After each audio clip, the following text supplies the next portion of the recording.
Am I the asshole for refusing to drive 3 hours to Christmas lunch? A week ago, I suggested to my brother that I host Christmas lunch at my place and have him and his wife over. He liked the idea of spending Christmas together, but said he didn't want to deal with the Christmas traffic to get to my side of the city. Instead, he proposed that we celebrate on another day. I was fine with that and suggested we pick a location halfway between us if we weren't going to meet on Christmas Day itself. Fast forward to today, he called me after discussing it with his wife and offered to host at their place instead. My first reaction was to ask if this didn't just reintroduce the issue of having to deal with Christmas traffic, the very reason he didn't want to come to my place. He immediately got defensive and suggested we just do our own thing for the holidays. For context, my brother often drives long distances while I rarely do. Additionally, I have health issues that make long trips harder for me to manage. So, am I the asshole for not wanting to drive 3 hours each way for Christmas lunch? Especially when he was the one who didn't want to deal with traffic in the first place. Edit. I should add that last year he suggested that I host at my place. I'd only just moved in, so it didn't happen. Since I'm more settled, I thought I'd offer for this year. He also makes similar length trips, every couple of weeks. Not the asshole. Relationships are about compromise. Are there any other extenuating circumstances? Like, are they caretakers for small children, elderly or pets that can't be left alone for a half day? Is there any mass transit available to help? You make it sound like you live on opposite sides of a city. That must be a big metro area, so wondering if there are any trains, etc. that can make commuting easier? Good luck. If not, just meet over FaceTime or Zoom, I guess. Not the asshole. Your initial response was valid and he probably got mad because when he asked his wife, she asked why they couldn't come here instead.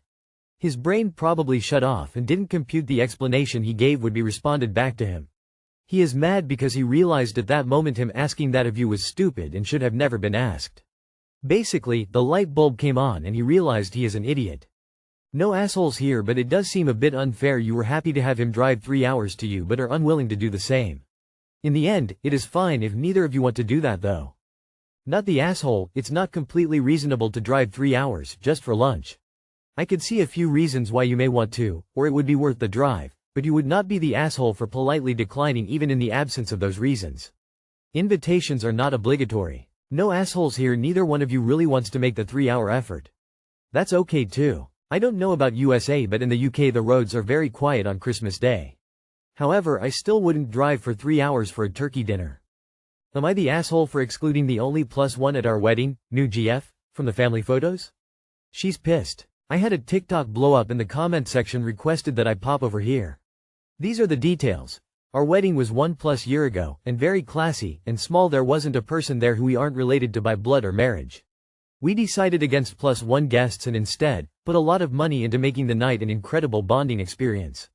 Both of our families are from different countries, visiting the US. Our family members who live stateside were also there, and this issue involves one of them. About 1 month before the wedding, my third cousin started dating a new GF. A couple of days after I saw the relationship on Facebook, I get a call from him, inquiring about how small the wedding it is, and I heard a voice in the background ask something along the lines of if anyone on my husband's side was allowed a +1. He began to ask the same question and I cut him off, letting him know, no. I reiterated that everyone in attendance from both sides are related by, as well as explained why these were our wishes. A few days later, I get a text from my cousin essentially pleading for her to be able to come. Says she will keep a low profile, and will bring her own food. These are important details for later. The writing didn't sound like him. I'm convinced it was her, from his phone. About 4 days after our text interaction, a family member passes away. We are very heartbroken, but to cope with the grief, at one point I joked about how there was room for my cousin's girlfriend now, if she wanted to eat the meal they had chosen. This is exactly what happened. I don't know why I exactly came to the decision, but I figured, what's the worst that can happen? And it would be a good excuse for his girlfriend to meet visiting family members from across the world. A couple of days before the wedding I reached out to my photographer and asked that she request for the girlfriend to remove herself from frame in the family photos if she felt that it was appropriate for her to include herself. These photos are a big deal. I do request that the photographer get individual shots of us in them, and give them a little mini shoot for fun. I did kind of feel bad. They ended up with 25+ photos of them together and alone. The day of the wedding I saw my cousin and girlfriend floating around the ceremony venue. She looked nice, with a large fur shawl covering her entire midsection. I didn't think about it again. Walking down the aisle, I get a look of the outfit. It was a Lakers purple poster girl micro dress, with fishnet cutouts on the side. Later that night, I saw that the plunge went down below her belly button. Photo time came, and the photographer sweetly requested for her to move out of frame.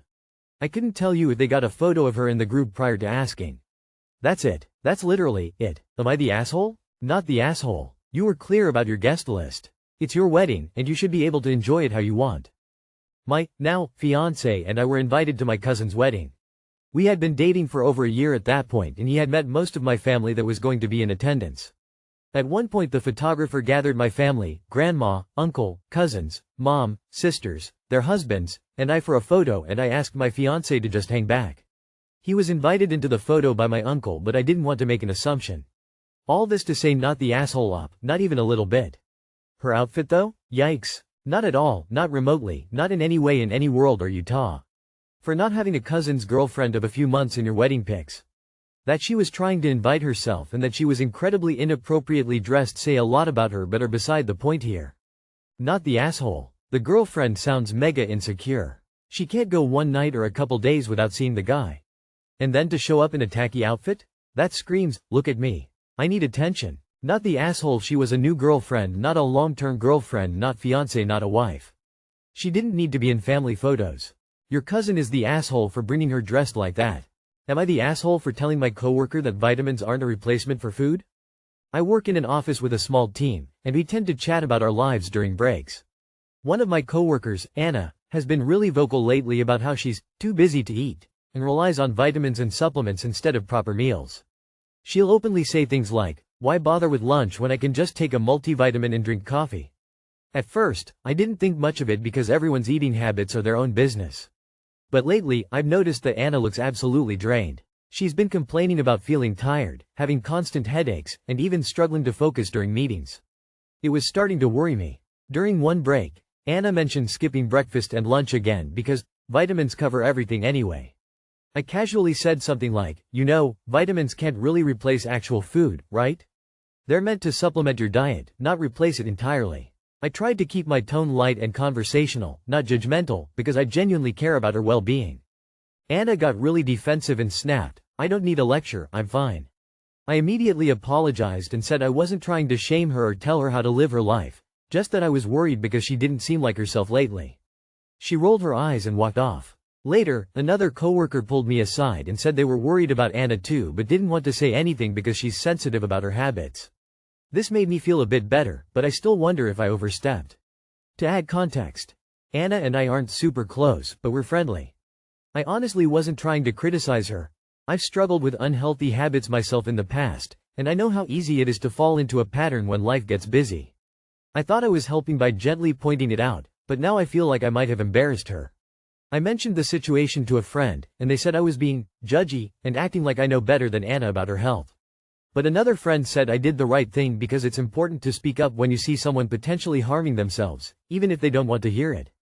So, am I the asshole? Should I have just stayed quiet and minded my own business, or was it okay to say something out of concern?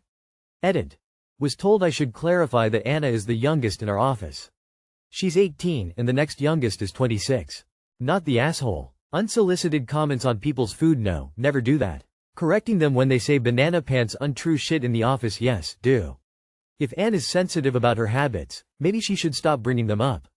Vitamins do not cover everything. If people hear her saying this and no one ever says anything to refute it, they may actually believe her. Not the asshole. Sounds like an eating disorder or something. In any case, she got triggered cause she knows you're right. Not the asshole. Usually it's best not to comment on someone's diet, but she keeps bringing it up and it sounds like you are coming from a place of care. Not the asshole. Yeah, it's not strictly your business, but someone needs to help her cause she's literally starving herself. Your diet is more than just vitamins. She needs fiber, proteins, carbs, fats, etc. This isn't telling someone that they shouldn't eat a burger cause it's unhealthy, it's trying to literally save their life. It's probably not the best way to help, but she brings it up openly, so commenting on that is natural emo. Not the asshole. Anna frequently talks about her habits herself. It's natural that people will comment on them when they get unhealthy. It's negatively affecting her health and her job performance, neither of which are good for her. This is not sustainable and could lead to serious harm for her body. I wonder if there's a person in HR you and other coworkers could talk to about this? Or someone that could reach out in a professional manner to check in with her, review her job performance and ask how she's doing privately with the intent to help her. I say other coworkers because HR is always more willing to listen to a united front. Not the asshole. She keeps mentioning how she only has vitamins and coffee for lunch, so it's fair game to reply to her when she brings it up. If you were observing her and bringing it up out of the blue, that would be rude. But replying to her when she's telling everyone about her lunch is completely fair. Am I the asshole for not revealing gender or names to family and friends for my future child? This has gotten so out of whack it's crazy. I, 38 female, am 6 months pregnant with my first child. I do not have a great relationship with my in-laws, but it's not horrible. They are very active on social media and it drives me crazy. I'm talking 4 or 5 posts daily. I initially didn't tell anyone I was pregnant, including my husband, until I passed the 12-week mark. I am a high-risk pregnancy and I didn't want anyone to get their hopes up. Thankfully everything is running smooth as can be. Over Thanksgiving weekend both sides of our family was asking for gender and wanting to talk baby names etc. My own mother knows we don't want to share and has been very supportive. My own siblings and in-laws however have been hounding me. I've told them I don't know the gender, and don't want to know because it doesn't really matter either way, and we are set in our name choices. I refuse to share our pics because they have a tendency to post stuff all the time. Besides we have several names picked out, but we might change our minds when the child is born.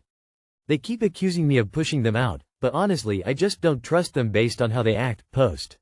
My husband is 110% on the same page. Here's the asshole part, the questions and suggestions wouldn't stop. I've calmly and politely asked them to stop. I am no stranger to newborns as they have been my life's work for over 20 years. I finally got fed up and said if they didn't stop the hounding I'll name the baby Rudolph. My mother-in-law said, "Why can't you ever do anything normal? This is the fun part and you're ruining it for all of us." I could tell I hurt her feelings but everything I do ends up all over social media which isn't something I want for my child. My husband quickly told his family to back off and if they wanted to be involved then maybe actual effort instead of badgering me and trying to constantly give advice would be a better start. It blew up from there with decades-long crap getting dug up. We left and of course his sister posted about it on her Instagram, proving my point. I did however unintentionally make it worse. We currently have our phones off because I keep getting called the bitch that made mom cry. Am I the asshole? Why can't you ever do anything normal? This is the fun part and you're ruining it for all of us. Yeah, this woman hates you lol. Not the asshole. It's your pregnancy and you're free to set any boundaries you want about it and the baby.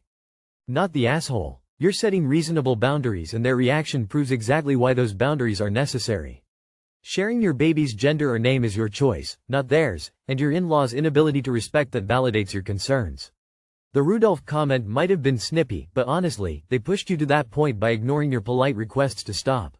Your husband backing you up is a solid sign that you're handling this as a team. At the end of the day, you're the parent, and it's your decision how much information you share. Maybe a little bit of an asshole to people named Rudolph, but otherwise you are entirely within normal behavior and your in-laws are over the line. Not the asshole. Not the asshole. Both the gender of your baby and the names option you have are private. Only you and your husband can decide whether it will be kept private or not. What an annoying intrusive family that has no respect for your privacy. The fun part, what exactly do they think they are entitled to? Do they also want to decide how you give birth law?